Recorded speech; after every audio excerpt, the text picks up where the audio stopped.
Sahyadri news, आवाज महाराष्ट्राचा। जय महाराष्ट्र। आज विटा तहसील कार्यालयाच्या बाहेर CSNAचं आंदोलन चालू आहे। गेल्या महिन्यामध्ये 2 तारखेला आपण पत्रकार परिषद घेतली होती आणि त्या पत्रकार परिषदेमध्ये आपण सांगितलं होतं की आपल्या तालुक्यामध्ये व आपल्या मतदारसंघामध्ये ज्या ज्या भागातून टेंबू गेलेला आहे त्या भागातील आमच्या शेतकरी बांधवांना या नालायक सरकारने पाणीपट्टी लावलेली आहे। ती कशी लावलेली आहे? एकरी 9,000 रुपये एका एकरला आमच्या शेतकरी बांधवांना 9,000 रुपये एवढी पाणीपट्टी लावलेली आहे। आणि ज्या अधिकाऱ्याला विचारायला गेला असता तो अधिकारी म्हणतोय की सरसकट शेतकरी एकरी 60 टन उत्पादन करतो म्हणून आम्ही 9,000 रुपये त्यांना पाणीपट्टी लावली। पण त्यांना आम्ही असं म्हटलं, बाबा रे, सगळे शेतकरी कसे काय एकरी 60 टन ऊस उत्पादन करत असते? काही शेतकरी 100% 40% करत असते, 60% एवढे नाहीत ना करू शकत। तरी त्यांनी सांगितलं की तो वरचा GR आहे आम्ही तो लागू केला आहे। सगळ्यात महत्त्वाचा विषय, आपण गेल्या वेळी पत्रकार परिषदेमध्ये या मतदारसंघाचे आमदार त्यांनाही आपण विनंती केलेली की तुम्ही या प्रकरणाकडे लक्ष घाला। आता निवडणुका होऊन बाकीचे जे काय राहिलेलं तर जिल्हा परिषद वगैरे नगरपालिका 2-2.5 महिने पण झाले नाही, तोपर्यंत शेतकऱ्यांच्या कुटुंबावरती शेतकऱ्यांच्या वतीने अन्याय करायला चालू केला। मतदानापुरती तुम्हाला शेतकरी बांधव हवे, तुम्ही स्वतःला सांगताय या तालुक्याला या मतदारसंघाला आम्ही पाणी पुरवलं, काय काय तुम्ही नावं स्वतःला लावून घेताय। खऱ्या अर्थाने आज या शेतकरी बांधवांसाठी जे काही तुमच्या माध्यमातून आमदार म्हणून तुमची पहिली जबाबदारी आहे, तर या ज्या काही पाणीपट्टी तुमच्या माध्यमातून या शासनाच्या माध्यमातून जे काही लागू केले ते तातडीनं मागे घ्या। या जर मागे घेतलं नाही तर आज आमचा शेतकरी बांधव अक्षरशः सनदशील मार्गाने आजचं आंदोलन आहे। जर तुम्ही पाणीपट्टी जर मागे घेतली नाही तर आम्हाला आमदाराच्या घराबाहेर येऊन आंदोलन करायला लागेल, एवढा त्यांनी आपल्या माध्यमातून आमदारांना इशारा देतो। आपण जर यात आठवड्यात जर काही निर्णय घेतला नाही आणि हे लावलेले सगळे केर आहे, अजून 1.25 टप्पा पूर्ण नाही झाला, कशी काय पाणीपट्टी लावली होती? अजून हा टेंबू प्रकल्प पूर्ण झाला नाही, सगळ्या गावांना पाणी पोचत नाही, तरी पण तुम्ही पाणीपट्टी लावला। कुठून भरणार आहे शेतकरी?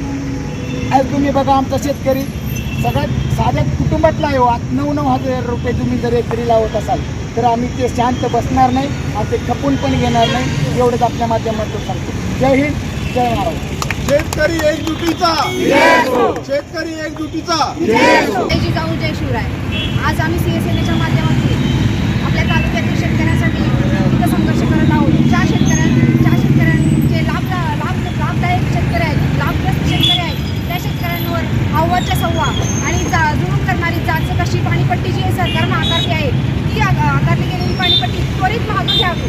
आणि हे सगळं करत असताना सरकारनं लक्षात घ्यावं की ही जी योजना आहे ही शेतकऱ्यांसाठी मारक आहे की तारक आहे। आज तुम्ही म्हणताय की टेंबूचे जनक कोण असतो? जनक म्हणजे बाप असतो, ज्याला बापाचा दर्जा दिला जातो। ज्यानं जर ह्या शेतकरी लेकरांकडे बघितलं नाही, त्या शेतकरी लेकरांची पिळवणूक होत असताना जर असा बाप गप्प बसत असेल तर त्याला बाप म्हणून घ्यायचा अधिकार आहे का? आणि हे सगळं करत असताना जी टेंबू योजना या शेतकऱ्यांच्या शेतातून गेली आहे, शेतकऱ्यांच्या क्षेत्रातून गेलेली आहे, काय शेतकऱ्यांना तर त्याचा मोबदलाही मिळालेला नाहीये। आणि असं असताना सुद्धा ज्या शेतकऱ्यांसाठी ही योजना आहे त्या शेतकऱ्यांवर अन्यायकारक जुलूम करणारी ही पाणीपट्टी लादली गेलेली आहे।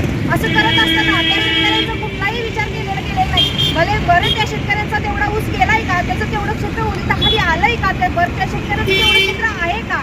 आज सरळ जर ही पाणीपट्टी शेतकऱ्यांच्या 7 बाऱ्यावर चढवत असतील आणि त्यात त्यांनी वापरलेला शब्द म्हणजे बोजा, विचार करा, बोजा आमच्या जर 7 बाऱ्यावर बोजा लावायचा अधिकार यांना आहे का? आज आमच्या 7 बाऱ्यावर बोजा हे लावतात, आम्ही यांचं काही देणं आहे का?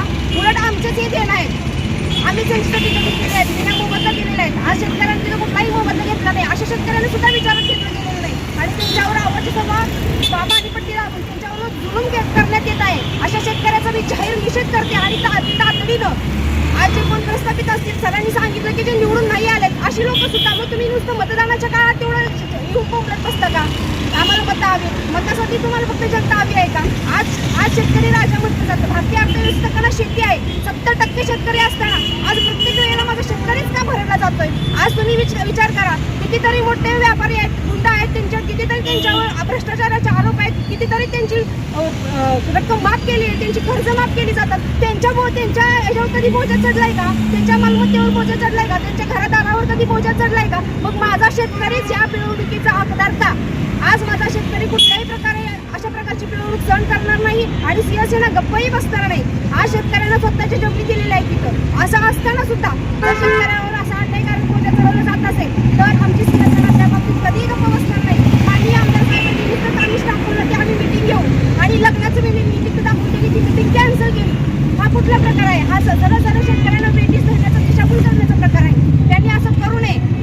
ज्या शेतकऱ्यांसाठी ते जडक म्हणून संबोधतात स्वतःला, त्यांनी जनतत्व त्याचा वापर करावा. जनतत्व आहे हे त्यांनी सिद्ध करावं. एवढंच मला या ठिकाणी सांगायचं आहे. आणि जर ही पाणीपट्टी माघारी घेतली गेली नाही तर शेतकऱ्याचे आंदोलन पूर्ण तालुक्याभर अत्यंत तीव्र स्वरूपात केलं जाईल. एवढीच मी तर माहिती द्या आणि थांबतो. जय जीवन जय श्रीराम. शेतकरी एकजुटीचा आणि जय शिवाजी. नुकतीच टेंबू सिंचन उपसा यांनी पाणीपट्टी यादी गावोगावी जाहीर केली. माऊलीपासून ते शेवटचं गाव पाडळीपर्यंत त्यांनी पाणीपट्टी आकारणी जी केली आहे ती अतिशय जुलमी पद्धतीने पाणीपट्टी आकारण्यात आलेली आहे. मूळतः टेंबू सिंचन योजनेचा 6वा टप्पा हा पूर्ण शेतकऱ्यांचं मत आहे की तो अपूर्ण आहे. तो पूर्ण क्षमतेने सुरूच झाला नाही. पण सुरू झालेला नसताना तुम्ही शेतकऱ्यांच्या वरती पाणीपट्टी आकारणी मुळात करताच कशी? बरं, ती करता आकारणी तुम्ही ते त्याच्यासाठी शेतकऱ्यांना विश्वासात घेतलं का?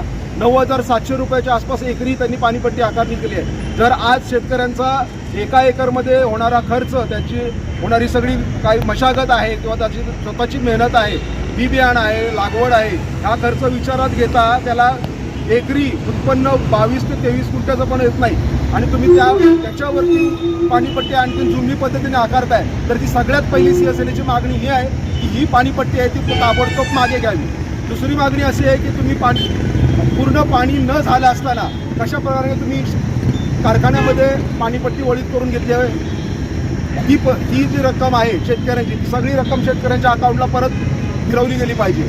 तिसरी गोष्ट आहे, तुम्ही पुढे जर भविष्यामध्ये जर पाणीपट्टी आकारणी करणार असाल, पूर्ण जर काम केलं असेल कम्प्लिशनचं, तुम्ही आम्हाला सर्टिफिकेट दाखवून त्या पद्धतीची योजना पूर्ण झाल्याचं घोषित केलं तर जे ऊस आहे, डाळिंब आहे, द्राक्ष आहे, ह्या पिकांना जास्तीत जास्त आम्हाला एकरी 200 रुपये परवडणारी गोष्ट आहे. आणि गहू, ज्वारी, हरभरा यासाठी जास्तीत जास्त एका एकराला आम्ही 100 रुपये देऊ शकतो, इतकीच आमची ताकद आहे. शेतकरी हा अतिशय काय फार मोठी म्हणजे रक्कम कमवत आहे. हा जो काय राज्यकर्त्याचा आणि प्रशासनकर्त्याचा जो काय ग्रह झाला ना, तो आम्हाला त्यांच्या डोक्यातून काढून टाकायचा आहे. शेतकरी जनता 70% असताना त्यांची पिळवणूक वारंवार का होते? प्रत्येक प्रशासन ज्यावेळी निवडणुकीला उभं राहतं किंवा जे राज्यकर्ते उभे राहतात त्यावेळी ते शेतकऱ्यांचं आश्वासन देतात की आम्ही तुमच्या मागे उभं राहू. आज 1.5 महिन्यात त्याला ही पाणीपट्टी घोषित होत, एकही माणूस पुढे आले नाही. बॅलेट पेपरवरती 22 लोक उभे राहतात, सगळे जिंकले नाहीत. एक जिंकला पण बाकीचे 21 आहेत कुठे?